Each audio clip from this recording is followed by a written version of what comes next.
Dear friends, good morning. I'm Nancy from Cutler Marketing Group. It is an honor for me to join welcoming you to the Gear Summit 2023. Thank you very much and welcome everybody.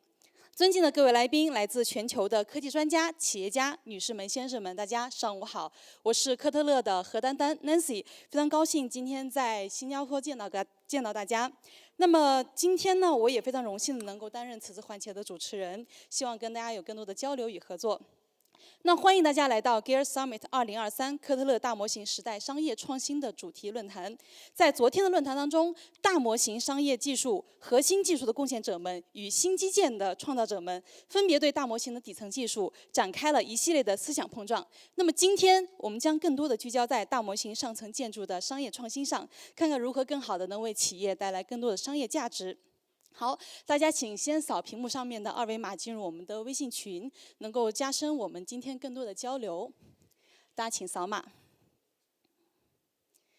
好，那么科特勒咨询集团作为本次大会的联合主办方，带来的主题专场是大模型时代的商业创新。在接下来的环节当中呢，将给各位带来最新、最前沿在数字时代的商业洞察与商业创新的一些营销内容。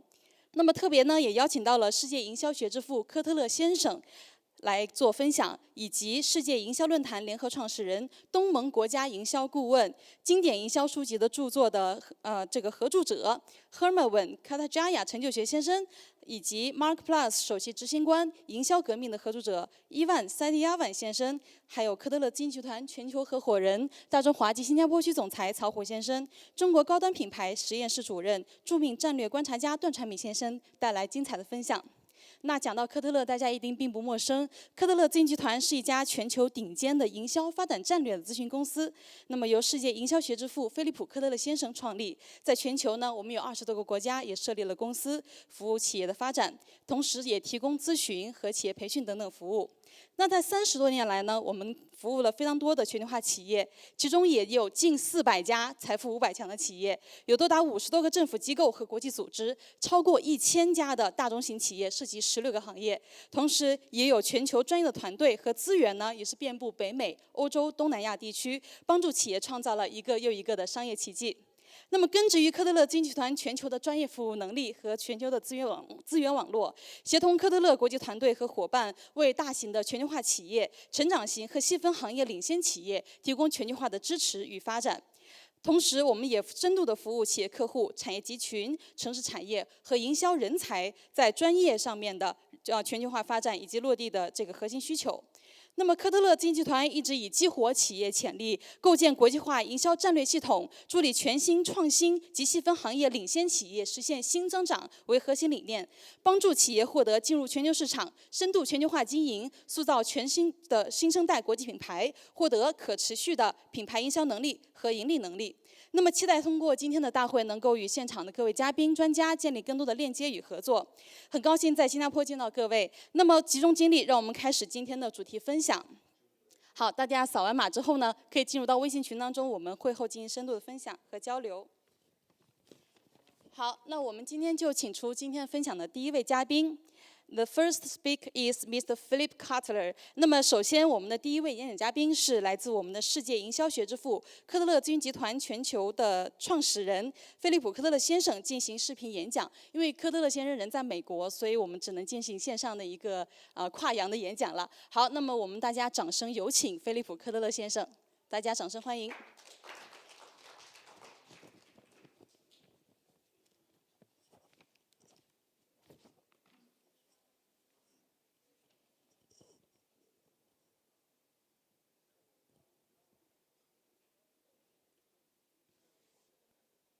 Greetings, this is Philip Kockler, and I'm looking forward to sharing ideas with you at the 2023 Global AI and Robot Summit.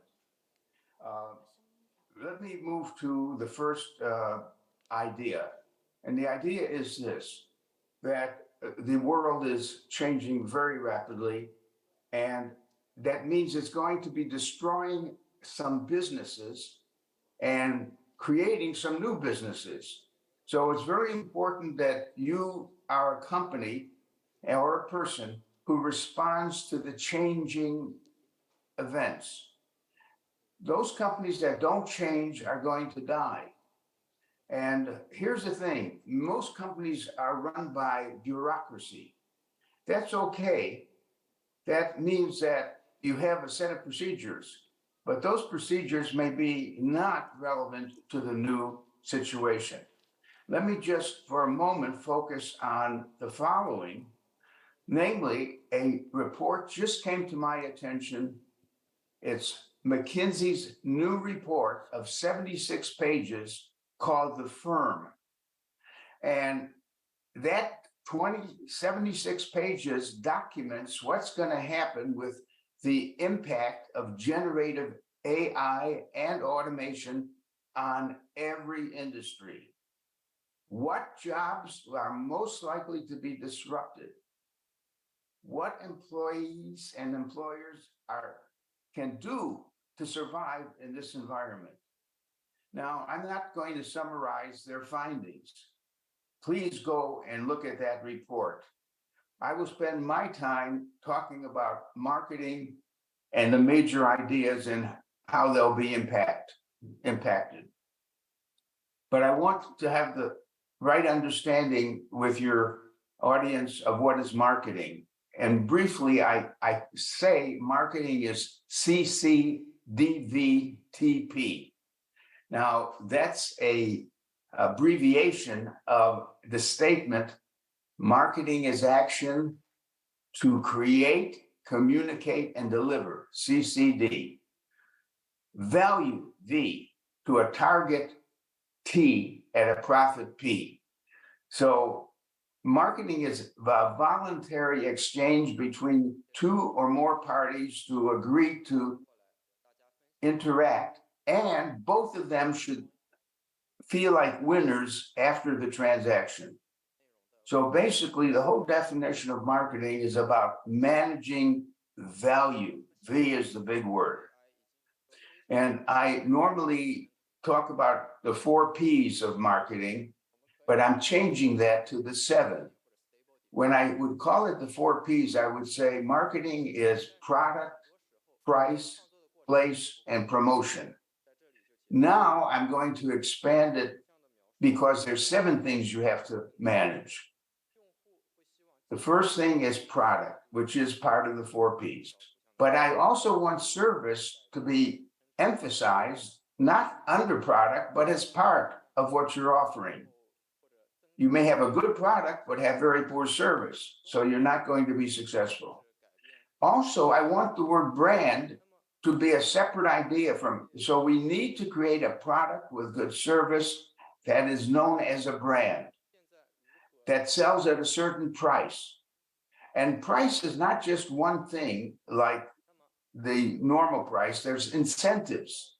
Namely, we often give a discount, or we say 2 for the price of 1. So notice that value is being created by product, service, brand, price, and incentives. Now, what do you do about those? You communicate and you distribute. What do I mean? You have to have a good communication systems, which we used to call promotion. Now we call it communication, which is broader. And you need a good place system. It used to be the 4 Ps had place. The best word is distribution. How do you deliver the value to the customers where they are at the time they want it, and so on? Okay, that's the new system of marketing. Some good ideas came from Professor Ted Levitt, who said that companies don't want to buy a drill, they want to buy a hole. Basically, product is a delivery system of a service. Well, along comes his successor, Professor Clayton Christensen says they don't even want to buy a hole. They want to hire a drill to make a hole. They don't want to own a drill. They want to hire it. Now, if you were in agriculture, it would mean you don't want to buy a John Deere piece of equipment that's very expensive. All you want to do is hire that equipment and pay by the hour of its use. Okay, and very important. Every offer is a bundle of attributes Now, if someone who grows apples says, our apples are the sweetest, that's fine. It's different than the other apples, but maybe it won't sell to people who don't like sweet apples. So you always have to choose the attribute or set of attributes that make up your brand. And of course, you try to get people to buy your brand and by offering free delivery and free return and things like that. And of course, you should always add storytelling to your branding because that makes us remember your company. So the question is, how do you create moments of value? Sometimes I call those moments of truth. If you're a B2B firm and you're a salesman, you can say, buy my product because I can document and demonstrate better than the competitors your total cost of ownership. Or I can give you a better accounting of the value added by my product. These are the languages we use to say that buy from me. I can give you a better evidence. I'm willing to customize your product. And by customizing, I want to involve you as the customer to be a co-producer and a co-decider and designer of the product, because you're spending a lot of money and you should be participating in designing the offer. And by the way, when I finally do get customers, I want to study how they got to me. What was their customer journey? What were the major touch points? Did each touch point where I appeared on the journey offer a moment of truth or value to the customer?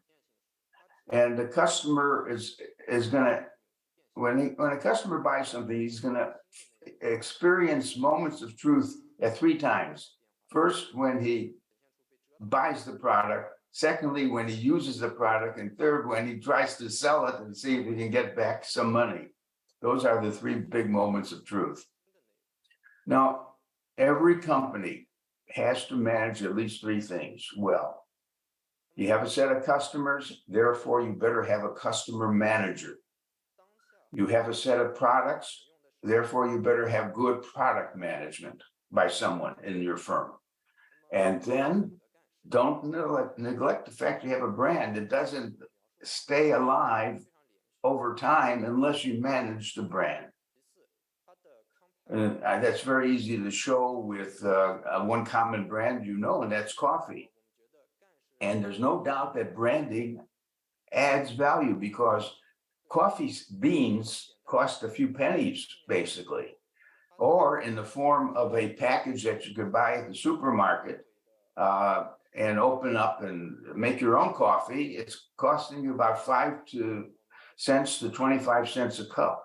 But if you go into Donut and buy a cup of coffee there, because it's the donut firm, well, it's 75 cents or $1.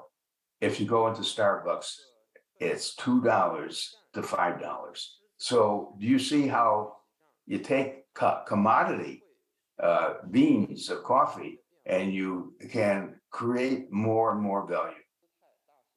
And when I talk about a brand, I like to remember the 5 words that make up the letters BRAND. Is your brand believable? Is it relevant to that customer? Is it adaptable to different people that you're targeting? Is there a narrative story, an interesting story, and is it differentiated? And by the way, all brands can be, all items can be branded. I have a list here showing different things that carry brands, but the most important thing is at the bottom, commodities. Commodities can be branded. We talk about Florida oranges, they're the best. We talk about Idaho potatoes. We talk about Evian water, Purdue chicken, Acme bricks. So branding is universal. You have to master branding. Here are some companies that not only have a strong brand, they have a set of words that you think of immediately BMW, driving car, Mercedes, the best engineered car, and so on. So you want to develop a strong brand, but let me move on. We really have to understand that marketing as a field is changing very rapidly. It has some new technologies, and we lump them together and call them MarTech. Just like in finance, there are some new technologies, they call them FinTech. Now, one of the best books to read on these new tech ideas is the book called Quantum Marketing. I've worked with Mr. Raja Rajamana. Let me explain who he is. He is the vice president of MasterCard. MasterCard is one of the top, along with Visa, credit card companies. And Raja, in running the whole MasterCard business, has created more new types of MasterCards for people who are disabled, people who are going to basically use their card in restaurants.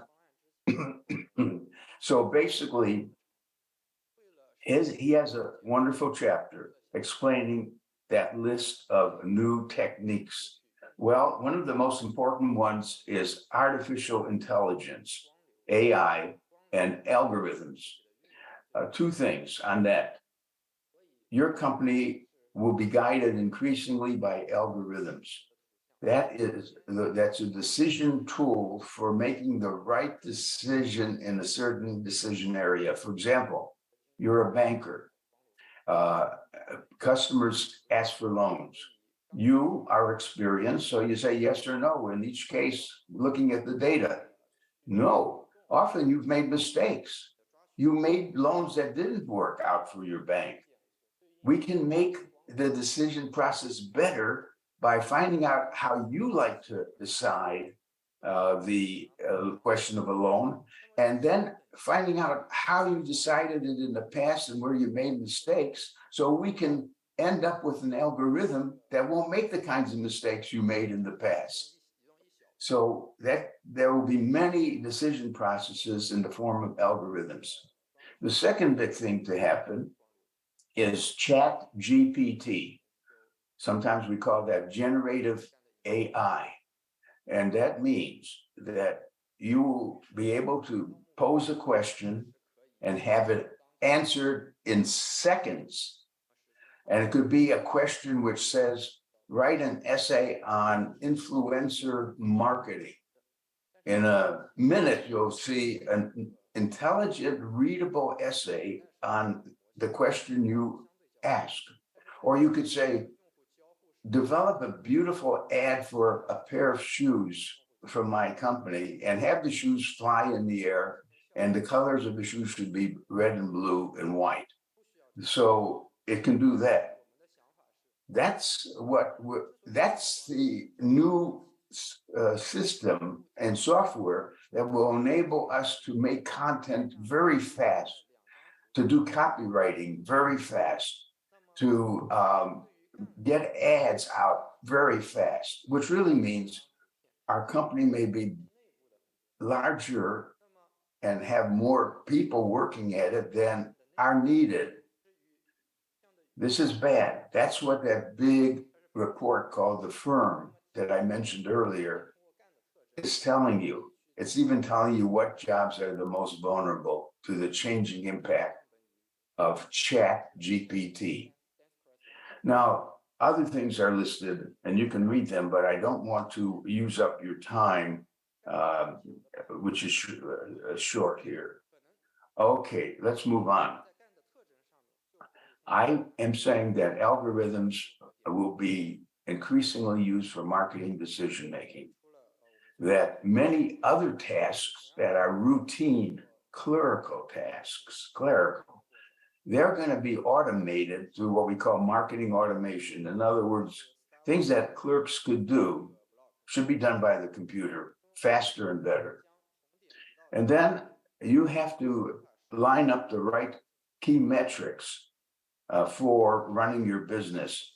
How many of you are using the metric customer lifetime value.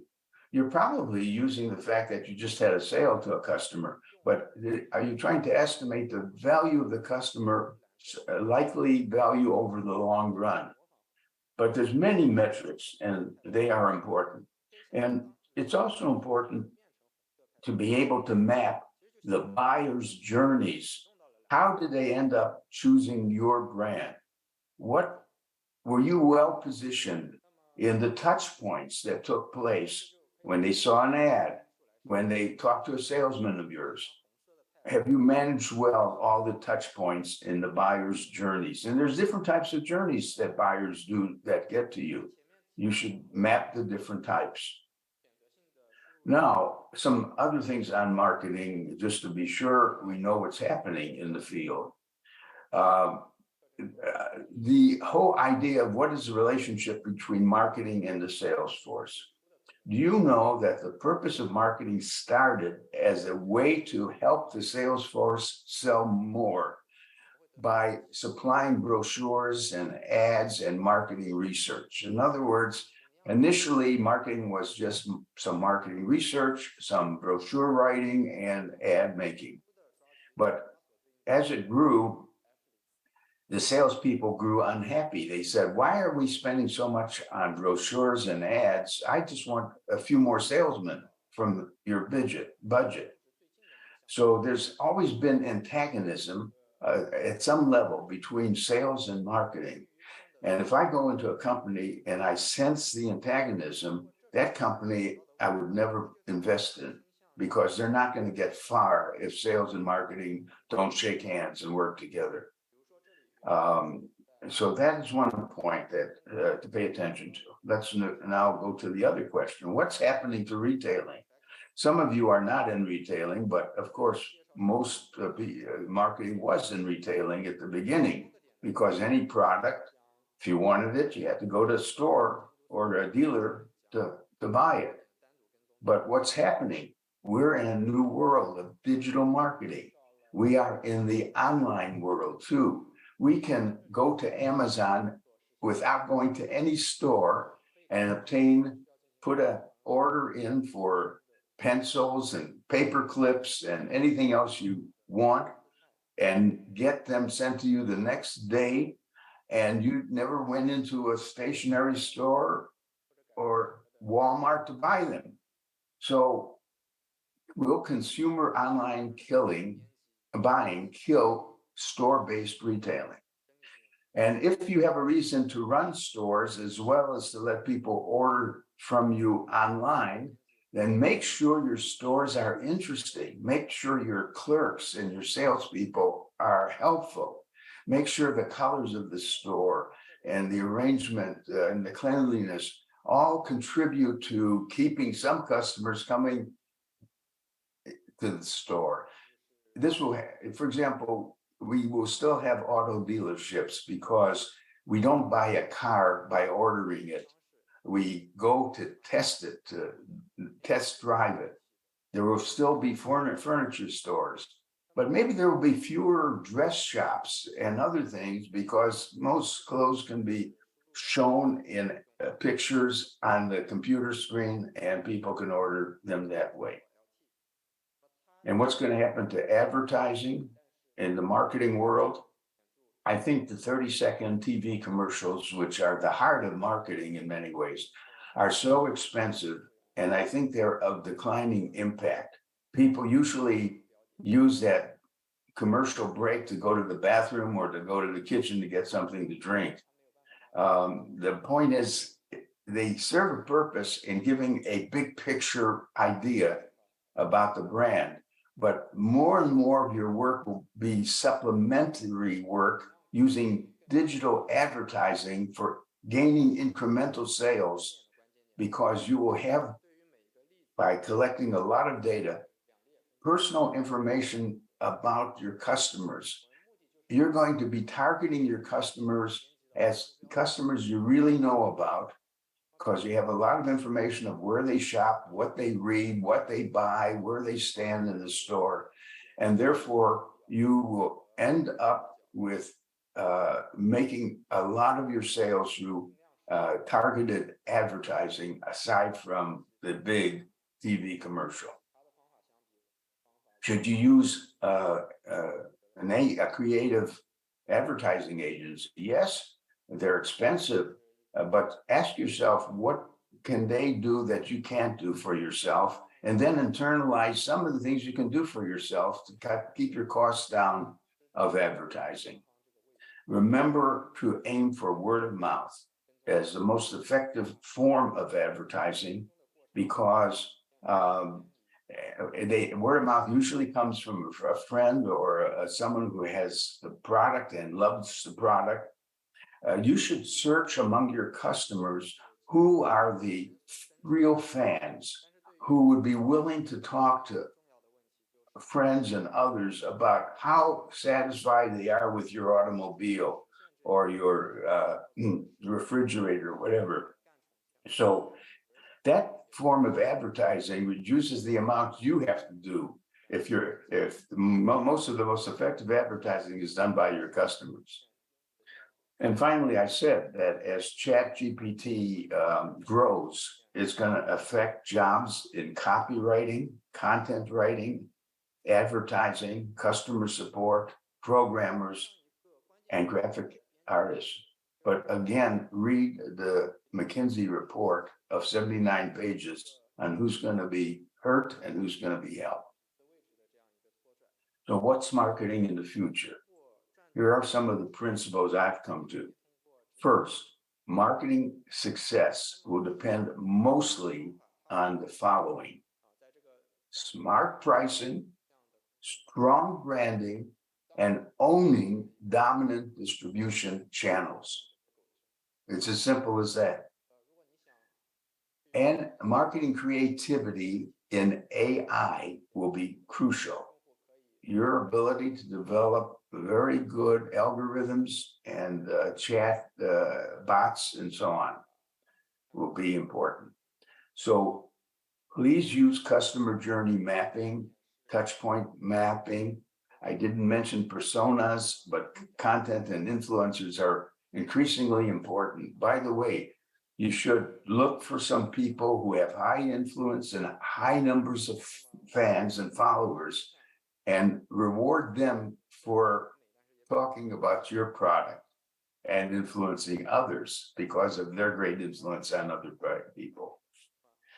And you'll have to move to predictive analytics and machine learning to actually identify good prospects and convert them into good customers. In other words, this is the whole movement we call collecting big data about individual customers and then getting insight by using what we call techniques of scanning the data and getting insights on how people really buy. What do they really respond to in the case of the best buyers? And remember, however, that marketing is a constrained subject. Now, increasingly, it must be done with intelligence, with respect for sustainability. We can't just keep growing endlessly because we'll run out of, we will produce so much carbon and heat up the world so badly that half the world will be uninhabitable from the heat waves or the floods that would take place. So every company has responsibility for pursuing sustainability. And it means the use often of a tool called demarketing, which is really marketing in reverse. If we are going to have water shortages, you better be able to demarket the use of water in certain occasions. You might say to people, have fewer showers during the week, have less grass and more grow your land in a way where if you grow some cactus plants, if you want something to look at, but don't grow grass. Things like that means that it's going to be a new world. So basically, my message is this: The new marketing tools will help you win more customers than ever. But you got to customize your marketing for different types of customers and different generations of customers. And you will win short-term sales by having good staffs of professional marketers, well-trained professional marketers. But if you want to survive in the long run, you will also need entrepreneurial marketers. They're people who not only can sell well, but they think of new ideas, new adjacent markets. They are building your business for the next period. See, if you spend all your time only on your current business, you will be outdated sooner or later. You need someone who is in another room of your business creating your next businesses. That's the real job. And I usually end the talk by describing the following diagram, which comes from my new book called H2H Marketing, Human to Human Marketing. That's the perspective. It's people and dealing with people. And always remember that, especially in an age where we're becoming more abstract and we're doing things by computers and not actually shaking hands with real people. So H2H wants to remind you of that. It also wants to remind you of 3 bad types of marketing. The first is unethical marketing. Wow, if you are lying about your product and its performance, and it's found out, they won't buy from you ever again. Worse, they will talk about how bad you are. Their word of mouth will kill your firm. So you're not going to try to be unethical. Nor should you be wasteful in your marketing. You may have more people than you need doing the marketing, or you may be wasting it on, you may be putting a lot of time into maybe Instagram, when in fact you can get better performance from TikTok or from Facebook. So that would be a waste because you're not using the best instruments. Or you may be doing some inane marketing where you want to show how clever you are and it just backfires. Inane, it's just not really sound marketing practice. Okay, so here's the thing. The thing is that marketing's core is going to stay pretty much the same. It's going to be still the task of creating real value to your, not value as seen from the customer's point of view, not what from your point of view. You use marketing research to find out what the customer values, and you shape your offer to the customer's needs and values. And that's going to stay the same. But there will be changes in the role of salespeople, advertising, pricing, services, and branding. And this is all in my talk to you. So the world is changing rapidly. Firms can never change as fast as the world is changing, but they shouldn't be shocked and surprised that some of their activities are not working anymore. And they need to find out why, and they have to improve their presentations, their targeting, their strategy. Thank you very much for this opportunity to work with you on these ideas. This is Philip Kotler signing off.